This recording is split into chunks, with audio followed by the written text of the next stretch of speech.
Well, happy Sunday. I hope all is well with you and your loved ones. I hope you're having a fantastic day. All the new members to my channel and to this family and to our spiritual tribe, I welcome you. We are here for your higher education and try to answer the questions that you have. I'm not going to pull any cards today, but I'm going to explain to you why I'm going on my little retreat, my spiritual retreat. It was brought to me that I shouldn't say brought to me. I did a lot of studies and I need to make sure that I am removing blockages that I don't realize I have, to open myself up more to my gifts and abilities, which in turn will help all of you in my readings. There's no guarantee it'll happen, but something always comes good and you always learn something when somebody's teaching you, because nobody in this world knows everything about everything. So I'm really humbled to be able to go there. The only thing that they ask is no electronic devices. They ask you no cell phones, no radios, and watches, regardless if they're smart watches or regular old watches that do nothing but tell you the time. And I understand that. If anybody has ever had a past life regression done, and I've had a couple, and the person that does mine, Mary Lee Lizardo, she sends you out a sheet that she wants prior to you taking your regression. And there's some things she asks you to do, like to give up red meat for 2 weeks, eat chicken and vegetables and fruits as much as you can, and make sure you stay hydrated. And one of the things she asks for is the place that you're doing your regression, whatever room you choose at, because she will do it over the internet. And she asks to have no clock there. And on your computer, if you're using a computer to communicate or a cell phone, she asks you to put a little piece of tape over the time so you don't see the time. And when you're doing your regression and she hypnotizes, you don't see it, but it's just something that she has, her procedures that she has. And I understand a lot of time is illusion. Just as in our readings that I give you, they are not time sensitive. I mean, if I give it out on a Monday, it doesn't mean that that's only the day that it's going to happen. It could have happened, it may happen, or it is going to happen, or might happen. We all have free will, so we change things a lot of times in our life by not making the left turn, instead going straight. But time, from the day we are born, we are instilled that time is very important. That's why they give us birthdays. That's why they give us wristwatches and times, so that way we show up when we're supposed to. Safety-wise, time is a good thing, because it would be heck to have a lot of trains or airplanes flying around and not having schedules, and especially a lot of crashes. And in the old days, when time was getting here in the United States, where they broke out the standardization of time was because, and the time zones, because each train company had their own time. So if you had a crossing of two different tracks, and they said, well, one train company said, well, 11 o'clock we're crossing. The other train company says, oh, it's fine, we're not crossing it. We're not going to cross it till 1 o'clock. But then you find out their time was different than your time, and we had train crashes. A little bit of history there. So the government stepped in and standardized the time. And standardization of time actually went across the world. Time is irrelevant. People are told all their lives that when you turn a certain age, you're getting old. You could be turning 20 and be getting old. It depends on your biological functioning of your body. I'm not going to say your clock. It's the biological functioning of your body. When somebody passes away at an early age, it's very unfortunate, very heart-wrenching to all that are involved in it and people that aren't involved personally into it. But it was their time. It was their moment in history, their moment in the universe that has to come to an end. We all have a beginning. We all have an end. But if we are manipulated by the status quo and saying 60 years old is old and you need to be put out to the pasture and you're not going to be productive and you're not going to do stuff, then yes. And a lot of people I have noticed in my short time on this little, I'm going to use time, this presence that I've had on this planet, I've noticed a lot of people that were very productive. And the moment they retire, they choose to believe that they're done. They have nothing to do. They have nothing to contribute to society anymore, nothing to contribute to their own life. And unfortunately, I've seen those people wither away physically and mentally and emotionally because that's what they've been told all their life. And somebody said something the other day to me. They said, well, I can't get down on the floor and get back up. And I said, why not? And they said, because I'm old. I said, who told you you were old? And they looked at me and they said, everybody. I said, who is everybody? And they said, well, my family, my friends, people out in the world. And I said, but what do you believe? And the person looked at me and said, I am old. I said, did you ever think of working in the muscles and exercising and start doing the things that you were doing when you were younger? So you have muscle memory, you strengthen your muscles so you can get up off the floor. I've seen people who, unfortunately, I'm going to use an age because that was time designated to us, the length of time that people said you are here on this planet, that do yoga. And they are been here many years on this planet. Many revolutions of the sun.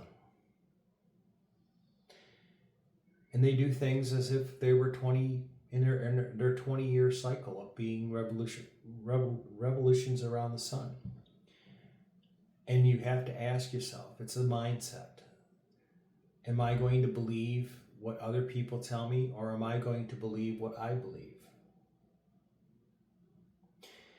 So we need to think about stuff, and we need to understand that when we are presented, or our guides, and we all have guides, if you have not been introduced to your guides yet, I suggest meditation and talk to your guides and ask them. Don't ask them what their names are. Ask them, what would you like to be called? And thank them. Courtesy is very, very important in dealing with your gifts, your guides, your archangels, your angels, the everything that happens in the universe. And anyways, you need to talk to them and ask them for guidance. But getting back to the people and the time, I'm getting distracted here, and being told that you have to age, that you can't do things. I've heard people say to their children, their younger children, and go, oh, you got to go help Grandpa. Grandpa can't do that anymore. Well, Grandpa got himself in that predicament because Grandpa believes that he can't do anything. The mind is a very powerful tool. And if you let it go and you believe what other people say, that you can't do stuff, then you're going to start believing that. We are all on the spiritual path. We're on the path of being awakening and enlightening and stepping into the love and light. And people always look at you and say, well, you can't do that. That's not possible. Tarot is not a guidance. I had a lady that called me right out and said, because of my gifts and abilities that have been given to me by the universe and the divine, that everything I do is demonic because the church said it was. If you go back in history, you will find that tarot cards are not demonic. The church declared them demonic because the people that were doing channelings, healings, and were doing tarot cards were labeled demonic because they were making more money than the church. And the church couldn't have that. Am I saying the Bible's bad? No, I'm not. But I'm just saying everything in life you need to take in discernment. And with tarot cards cannot rule your life. Don't look at it with a reading and say, oh, I'm getting, this is what's happening to me. Oh, it's bad. This is bad. No. If you speak it, the universe says, oh, okay, if you want that to happen, it's going to happen. So you have to think about what you're doing and think about what is being told to you and ask, is that what you really want? Do you want to believe that tarot cards are bad? Then believe it. You won't be watching any more tarot. If you use it as a confirmation point saying, yes, this could happen to me if I change my ways, if I release those negative energies, then you can move forward. But even tarot cards, pendulums, there are so many things out there, and basically we're just trying to give you not only confirmations that this might be a good idea for you, but again, always with discernment, that this could lead you into a better life. And that's what you should look at tarot cards. You should be asking yourself, what am I looking for? Am I looking to improve my lifestyle? Am I looking to improve everything around me? Am I not getting the messages? That's why we always say, take what resonates and leave the rest, because you will feel it in your heart. Even on personal reads, people say, so much of it resonated with me, but there was stuff that didn't. That's because maybe it already happened and you forgot about it, or maybe it's going to happen. But basically, in short, I'm trying to get down here as I ramble and probably have you all confused, is that what we think in our minds and what we truly believe in is what happens to us in our lives. If you go through life thinking only bad happens to you, then only bad will happen to you. If you go through life going and trying to seek out revenge on people for things they have done to you, you're not going to accomplish what you really want, and you're not going to receive what you want, because those things are low vibrational. Those are things that just never get us to the vibrational frequency to receive the good. And why should you consume the moment that you are at right now, no matter how bad it is, of what someone did to you in your past? You have to learn to love, because that's basically what happens when you become awakened. And you learn to forgive, because that opens you up to so much of love and a frequency that you've never could imagine. And when you start living your life with love for yourself and love forever for a fellow man, that your life changes. It moves you forward. We all have certain gifts and abilities. We all have the ability to heal ourselves and others, just that we don't believe it, or we haven't taken the steps to learn how to remove that little block. But I basically just want to tell you I'm not going to be there, but just why I'm not posting next week, and just I did the dragon card for the week for tomorrow, and because I'm leaving and I won't be back till next week, late Saturday night. But I'm looking forward to this. I have time to get away and reflect and look at myself and see what I have to do to remove blocks to help not only myself, but hopefully to help you better, where I can get clearer messages. And the cards, I know a lot of people I hear from the collective, well, that isn't what that card says. Well, the card just triggers me into the message that has to go forward. It's just like you driving down the road and you see something, go, oh, I can remember to do that. It's the same concept, same energies. And when I pull, I would like to say that it was personally for you, but it's not. Even with just the people that I have subscribed to my channel, I'm still pulling from energies from all over the world.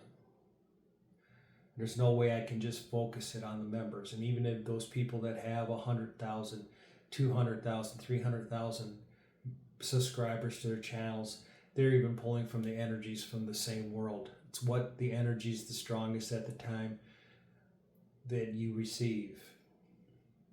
I think Star Trek said it the best when Spock said the needs of the many outweigh the needs of the few. And that's what tarot is. You pick up the needs of the many over the needs of the few. Sometimes I narrow it down and it's specifically for maybe a handful of people that are in my subscribed audience. And I usually say that. But, you know, it's basically, I could be picking up energies from somebody on the other side of the world that's not even subscribed. But it could influence your life. I hope you all don't think I was rambling on drugs or whatever. I'm not. It's just I needed to explain to you a little bit that was going on here and why I won't be on next week. And I apologize. I wish I could, but there's rules, there's regulations. And I want to bless all of you and wish you all with the best love, light, intentions while I'm gone. And that you receive blessings. You understand downloads. You'll get dreams at night maybe that you are going, what did that mean? I remember this dream. I don't remember other ones. Look at it and see if there's a message. Put it down on paper or record it. Almost all phones on today, I'll have recorders built into them.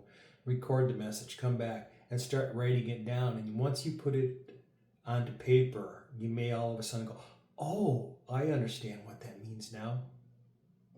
So yeah, there are many good things coming to us, a lot of good energies, a lot of changes coming. All of them I see good. We are in the age of Aquarius, and changes are going to happen if we like it or not. Work with all the higher love and vibration in your heart. Don't take on worry. Worry is a low vibrational frequency. Always know that you are protected. Ask your archangels, your angels for help. They will not intervene with anything on you unless you ask them for it. Start trying to get more connected and grounded with your guides and listen to what they have to say. When you first start off, they're going to give you a lot. I mean a lot. And then later on, it's going to be as you need it, you're going to get it because they've brought you into the place and the direction and the path that you should be on. And we're all on a journey here. And we're all taking those one step at a time so we can move forward. Always feel free to contact me. Let me know what's going on. I will respond to all of you with a heart or whatever. Or if it needs more than that, I will be happy. I do private readings. I'll give you more information on that when you go to the description box. I charge $80, and then the reading you will email me, and then I will set it up and email it back to your reading, and it's your reading forever. because things in there, like I said, could have happening now, or may happen in the future. And I think you need to have that forever. You can file it and keep it around. So with that, I'm going to let you go. I'm looking very much in for this retreat I'm going on. And I love all of you in my heart so much. And I hope I am truly giving you the guidance that you need and answering the questions that I don't hear from you verbally, but I hear from you through the energies that you're thinking. So I love you all so much. And until next week, Sunday, because I'll be back, I wish you all the love and light and have all the peace that you could ever find in your life and all the blessings. Until then, love and light. Namaste.